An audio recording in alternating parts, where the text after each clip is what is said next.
Greetings, fellow nerds. Welcome to another MTG NerdPhil video where today we are doing some fan submission Friday. That's right, this deck was submitted by a subscriber who wanted me to try out this deck. I actually gave it a couple test runs, and I was given permission to edit the deck just a little bit. I actually didn't make that many changes. I just edited some numbers, added some cards that I think could help boost the deck a little bit into standard ranked. So yeah, I think this is kind of the way I would play it while staying true to what the deck is trying to do and how it wins the game. So if you want your deck submitted, again, be sure to hit that subscribe button, give this video a thumbs up, hit that notification bell, and you just drop an Aether Hub link, or you can drop your entire deck list in the comments down below. So if you want to see your deck, just like Guess That's It's Then, this is his deck, her deck, just again, drop it down in the comments below. So question of the day.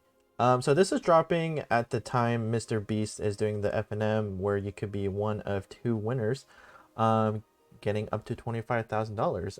And I've never known Mr. Beast as a Magic player. It's not, he's kind of known for those like crazy, like, I sold my house for, or sold the house for $1 video. So what do you guys think about this partnership? I think it's interesting. I think it's cool. It's a little surprising. But I'd like to know what your thoughts are on it, as perhaps you guys are trying to win that $25,000 for yourself. Hopefully you're playing from 11 to 12 for that chance. But yeah, so we're looking at Guess That's It Then's deck. It's a mono black, very focused on draining the opponent, very similar to the Golgari Sacrifice that we've been seeing around, but there is no green in this deck, and I actually really like this version because you don't have to worry about being mana screwed in any shape or form. So let me show you what we are working with and how I've made a couple changes. So he hit a lot of 4-ofs, and then a best of 1, I actually don't think you play a lot of 4-ofs, just because unless it's like super crucial for your like victory conditions. So right now I have 3 Eye Witches. I think he had 4, or she had 4. I try not to have too many 1-drops because in the late game the 1-drops could actually come back to bite you a little bit, although this deck has a lot of great 1-drops. So just tone down the numbers a tad bit here. 2 Malika Rebirth. I believe Guess That's It Then had 4, but I'm also playing Agadeem's Awakening, so I toned this down, and it's nice to definitely get some of the creatures back, but you don't need all your creatures coming back. 3 Serrated Scorpions, 3 Village Rites, 4 Whisper Squad, so I kept the 4 of here. I did add Heartless Act because in a meta where fantastic creatures are running around like Foreign Klex, Questing Beast, Love Strike Beast, mostly in green, even like certain cards like Winota, Heartless Act is just a perfect response and removal is needed. On Hunt for Specimens, I didn't like this as a 4-of because it's a sorcery. If this was an instant speed, I might have kept it as a 4-of, but the learn ability is very important, so it's still worth keeping around. 4 Plum the Forbidden. I actually didn't realize how good this card was, so I kept it as a 4. You just draw so many cards, and you gain enough life to where you don't have to worry about it. I added Skyclave Shade because Skyclave Shade is a perfect perfect creature to sacrifice with. It's aggressive, and you can bring it back very easily. So, and I wanted a 2-drop for Agadeem's Awakening, so I thought Skyclave Shade was a perfect addition. 3 Aureas. I was debating whether to keep 4, but I think 3 is a solid number once again. 4 Bastion of Remembrance. This is definitely a 4-of because of its drain effect. 3 Sedgemoor Witches. The ward is actually pretty good. Menace is great, and because we are playing Village Rites and a Heartless Act, I am playing the Forbidden, Hunt for Specimens. Magecraft is very easy to trigger off Sedgemoor Witch. 2 Roast Riders. Debated playing between 3 and 4 because it's a Sacrifice Atlas that happens immediately. Decided 2 was a good enough number this time around. Agadeem's Awakening, Castle Lockwains, and 14 Swamps. So we're gonna bring this into the standard rank ladder and see how it does. Again, I give it a couple test runs, switch some cards around, and I think this is kind of the way I would do it while staying true to the deck. It's still being effective in the current meta. It does struggle a little bit against control if you're not drawing your, if you don't have like the drain effects or the, I'm gonna go ahead and keep this as a great hand, or the, what do you call it? kind of like draw cards like from the Forbidden and Village Rites. So there is that to consider as well. All right, so I like this hand a lot actually. So not gonna attack here just in case there's something weird going on. Okay, so that makes it very easy. Gonna find another Whisper Squad because I don't need a Heartless Act. Looks like I'm not sure green white. That's a little. I'm not sure how to quite take that. But let's get the drain stuff going. I'm just gonna like try to be as aggressive as possible. Oh, Banishing Light. Okay, great. Yeah, great card overall. Don't have a way to remove that. So, all right, we have 3 Hedgemoor Witches, which is interesting. It's actually gonna be pretty good in this case because of the ward effect and the menace. So not too bad overall here. I don't have a way to get the Arya back. So okay, he's also playing Calyx. So lots of weird stuff are happening. He's gonna get some sort of enchantment. So didn't draw a land, which is kind of what I wanted to do. So I'm actually gonna do something super interesting here. I'm gonna go ahead, remove the wall. And that way we can get rid of the Sky Forger. So forgive my failure, Clovis. So I might play Plum the Forbidden and just try to draw a bunch of cards here. And ooh, Citizen Champion, that's actually pretty rough. So I'm actually gonna go ahead and do this now. I'm actually gonna sacrifice 2, which sounds crazy, but I just need to kind of draw a bunch of cards, draw my drain effects while I can. Luckily, Magecraft also helps us out. So that's really good. Okay. Alright. Not the worst, but not the best. I'm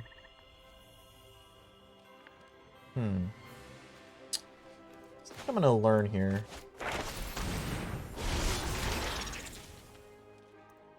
This is pretty solid. Yeah. Yeah. Necrotic Flames, very good card. And we just sack one of our tokens, which is insane. And we get it back. Like, the Sedgemoor Witch is just kind of insane, honestly, because you just get so much value back after you sack. So it really solid all around. Okay, that's actually fine. That doesn't bother me at all. It's nothing really too concerning. Oh, super important card just came in here. So I might just let this slide.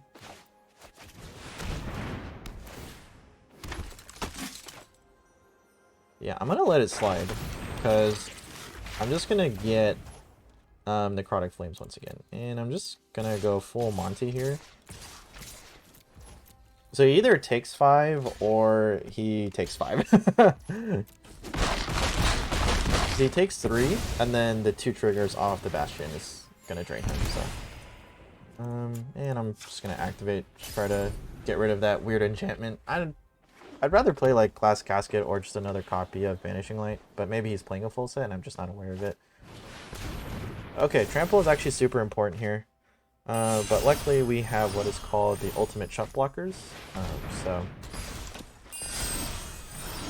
Yeah, I think we'll be fine, honestly. And now with that, we have Bastion of Remembrance online. Okay, so interesting choice here.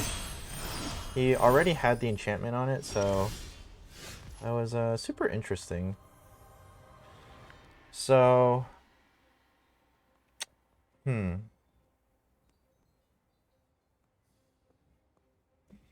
think I go for the aggressive play here.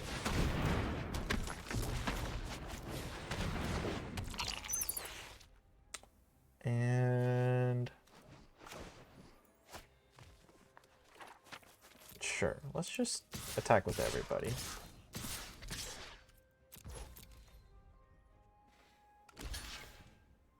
Yeah, so either way, it's actually fine because of all the drain effects that we get. So Green White Enchantment is actually one of my favorite decks, but unfortunately in this case, it just kind of loses to drain super quickly. I normally don't play the Artron because it is a bit of a late drop. Wow, he got 3 copies going here. Yeah, so okay, decides to go for that. That's fine. I'm actually gonna go ahead and sack it to Village Rites, and we get a bunch of triggers happening here. I'll once again get another copy of Necrotic Flames. Yeah, even though we didn't draw that many lands with all the card draws, like, we are set.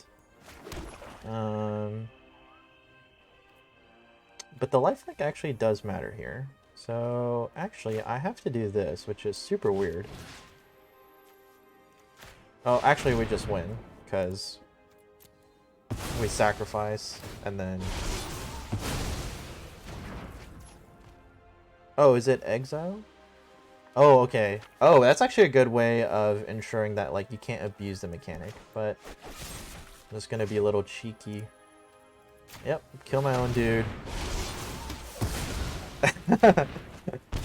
Yeah, so again, that's why I debated playing more copies of Ghost Rider. It's just a free sack outlet, just triggers, you can trigger all your stuff, and that was with 1 Bastion. Like, we're playing a full set, so might be worth it to consider even playing 3 Ghost Riders just for that, like, guaranteed sack outlet. But again, we didn't even use a single one, and we did what we needed to do. But again, cards like Heartless Act are pretty crucial in these type of decks. In a best of 1. In a best of 3, you might play entirely differently. He has a sideboard for that, of course, which is how we're learning. But I think it is super important in a best of 1 to kind of just understand, you know, so 2 Whispers squads. Again, in best of 1, it's important to understand kind of the cards you are going to face against and how to quickly overwhelm your opponents. Which is why Mono Red is very popular in a best of 1, because there's no second chance, right? So if Mono Red gets that crazy start, like, you would also have to have just the perfect answers, which happens. But I guess that's it then. Your deck is doing awesome. I think we're staying true to the deck as best as possible, in my opinion. I don't think I've changed all that much. At the end of the day, the Hedgemore Witch, Arya, the Bastion is the combo, like you said, that we're looking for. So, yeah, I mean, we're killing it. So, I might try like another version of this deck. I've done a Golgari sacrifice version, but it's like a little bit of like sacrifice and life involved, so it's a little strange. And normally I'm not a huge fan of that. Oh, I wonder if our person DC'd. That would be unfortunate, honestly. And they discarded a Tegrid, which kind of sucks. That's because Tegrid is a great card. Tegrid is one of the cards. And like also maybe like Tegrid or Professor Onyx / Liliana could be a one of, but generally for the most part you don't need to. But like I like to do things like that just in case like something crazy happens. And if you think about it, like, you know, all the stuff that the opponent might be sacrificing, if they're also playing sacrifice that comes to you. So like Tegrid is actually a great counter to this deck because the opponent just gets all your stuff. I think our opponent DC'd, like, that's a bit of a shame here. So you might see me edit parts of this because I don't want you guys to play the waiting game with me. When I start streaming, which I'm gonna try and start streaming next week. I'm officially done with everything at the time recording this, like school wise. So I'm gonna start streaming on Twitch. So be sure to follow me. I'll drop a link at some point in the future. Okay, so our opponent just unfortunate, but I think we have a DC here. So I mean, a win is a win at the end of the day. But they've discarded 2 fantastic cards. Like, Faceless Haven, of course, is fantastic. I don't play Faceless Haven because it taps for colorless. And there are people running around playing, what's her name? Not Bridget. The Valkyrie god, the goddess, who makes the opponent's snowlands come in tapped. Not like too often, but You do see it every now and then. Especially like mono white players, they might play 1 or 2 copies of that because the shield is also like insanely good. And when you see me play on Twitch, I will probably be spending some time playing like common standard decks just to rank up the ladder a little bit. Yeah, it's a free win there. And the reason for that is, you know, I'm in Plat 3, but I get stuck a lot in my videos in Plat 4 because I'm testing a lot of decks in standard ranked. And you might ask, why don't you just like play test it in regular? And it's like, well, people are more likely to do goofy things in regular, so you're not getting a good taste or grasp of like what's actually happening in standard rank, because you're more likely to see like, you know, your traditional meta decks in standard ranked. So all right, yep, this hand is definitely worth keeping. You have a solid turn 1, solid turn 2, so let's bring it in. So it looks like they're playing Silver Quill, which probably also indicated by the avatar. I really like the I don't know if you guys saw the Game Nights Commander video, but like the like college like advertisements to that was actually like super clever. And I really enjoyed it, honestly. I think I've actually been a big fan of Node and D, if you know who that is, and yeah, I just really enjoyed like his appearance on it. So I think the right thing to do is to play the Skyclave Shade.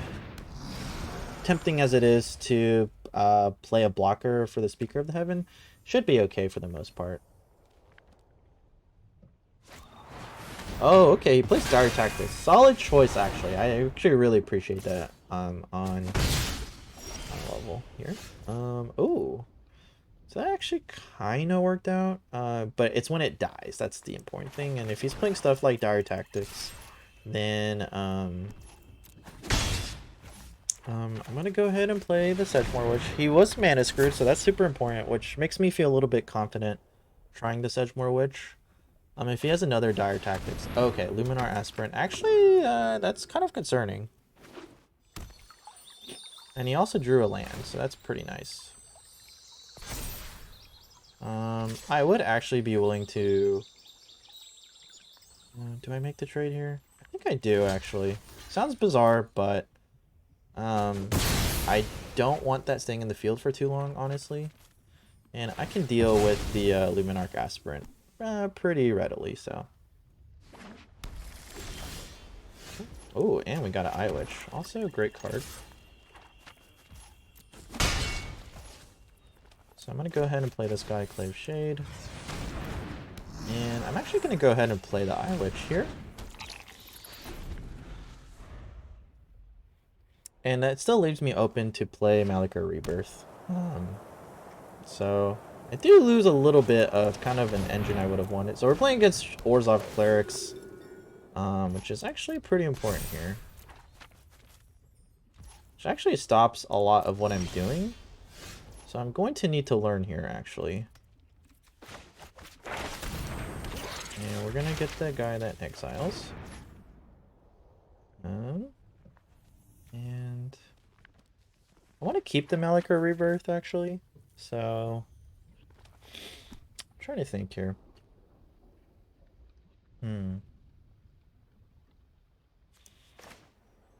Yeah, I'll play the Whisper Squad and then hold up for Malika Rebirth here. I could have attacked with the Eye Witch, but I'm actually probably likely to block with the Eye Witch and then play Malika Rebirth on the Eye Witch. So, ooh, plays Kaya. That's probably like the one of Kaya that we're seeing, honestly.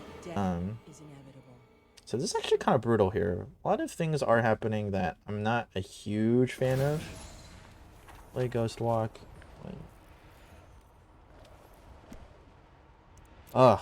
Or put into exile, which is kind of insane. I got you. So I actually have to get rid of the Kaya. Okay, solid choice. So what I'm going to do is I'm going to block and play Malika Rebirth. So he does gain the life, but I get the Eye Witch. And we'll get another Necrotic Fumes going. Ooh, Wait, that's also super tempting here, but I think I have to get rid of the Kaya. Gonna exile our token. I got too involved with locals. Just gonna go ahead and attack with the Skyclave Shade. He probably takes it. So this is super important. I'm still not doing great against the aura. I might actually lose here. Just from kind of that alone. Ooh, and 2 Speaker of the Heavens. I actually believe that cuts it.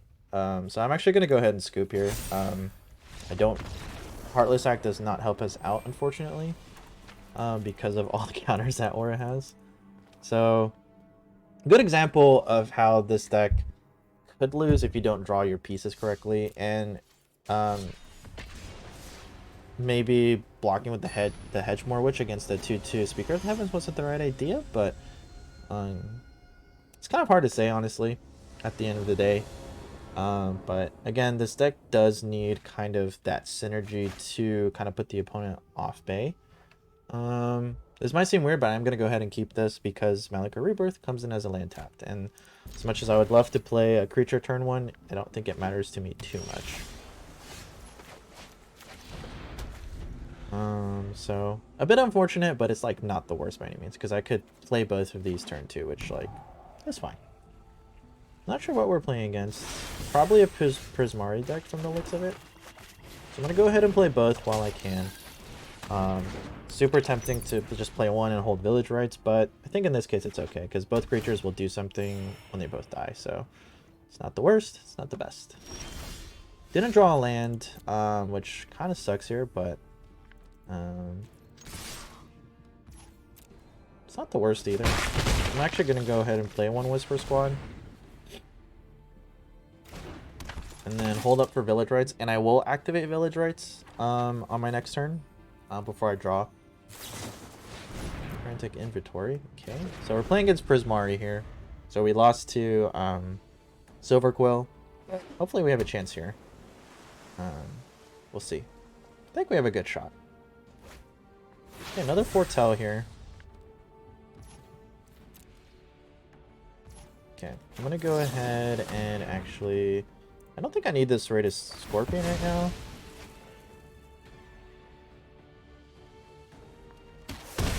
Okay.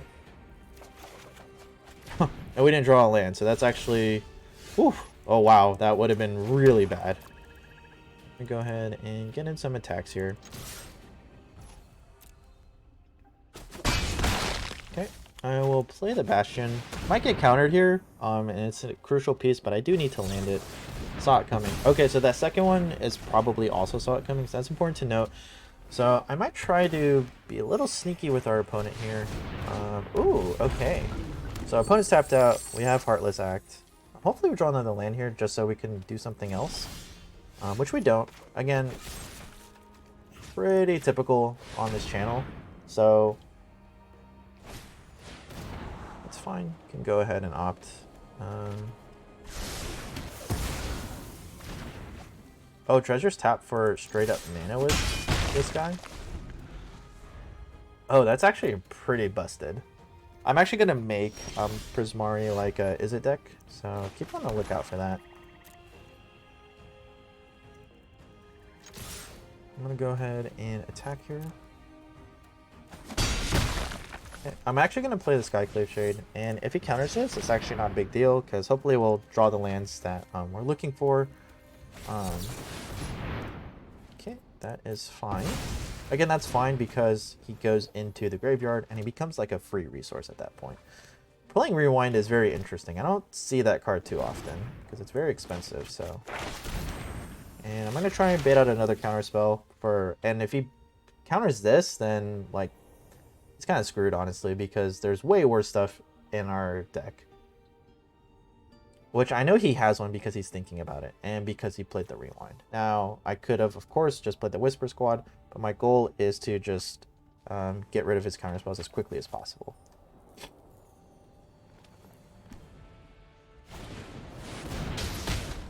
Okay, so he plays Prismari Command instead, which also works.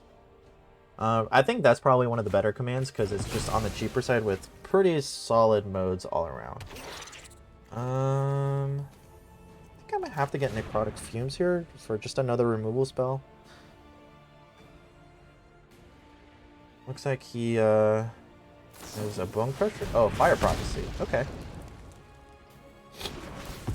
He likes the card he has in his hand. I'm actually gonna just get another removal spell. So he's kind of running out of resources. Opt is again a great card. I always try to include it in a Prismari-esque deck because you're looking for your win conditions. So, all right, we did draw a land. Perfect. I like that. So I could actually play Skyclave Shade for its full cost here, and I'd be okay with that because, or I could just play it as is. So I'm actually, yeah, I could actually just play it for 2 mana and then play something else as well, which I might do actually. So I'm gonna try and bait it out a little bit. If he counters this, once again, he is a free resource, so I don't mind if he gets countered. Perfect. We drew it out, and if he has another counter spell. Let's play the Ghost Rider. If he counters this, it's also an escape card, so brings up options. Perfect. So, we're looking for another Bastion here with the Ghost Rider. So we drew both of our Ghost Riders, which is a little unusual, but should be okay. Looks like he has another Fire Prophecy. Oh, it's another Prismari command. I'm gonna let this happen. Tempting as it is to go ahead and scry. Our opponent's running out of resources. It's important to keep what we have. And Necrotic Fumes is actually a great card because with Ghost Rider because of the goat, right? So if he plays a creature, not super worried. Frantic Inventory, great card actually right now. So okay, Skyclave Shade number 2 isn't bad either. So again, once again, I'm gonna try and bait it out. Okay. In this case, I'm going to try Ghost Rider number 2. I'm very tempted to play the Hedgemoor Witch, but I'm just gonna wait a little bit longer.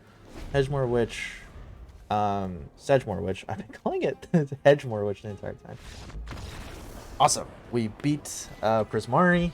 Interesting what their opponent's trying to do, but all right. So hope you guys enjoyed that fan submission party. That's right. This was done once again by a subscriber. So if you want to see your deck on the channel, you know what to do. Just click those buttons down below, drop your link down below, or copy and paste your entire deck list for me to try out. So hope you guys enjoyed that. Right now up top, YouTube is showing a video of my most recent upload, and then right below that is a video that YouTube thinks you specifically like. So go ahead, check those videos out, explore the channel, really helps me out. Thank you all so much for watching, and I'll see you for your next NerdPhil.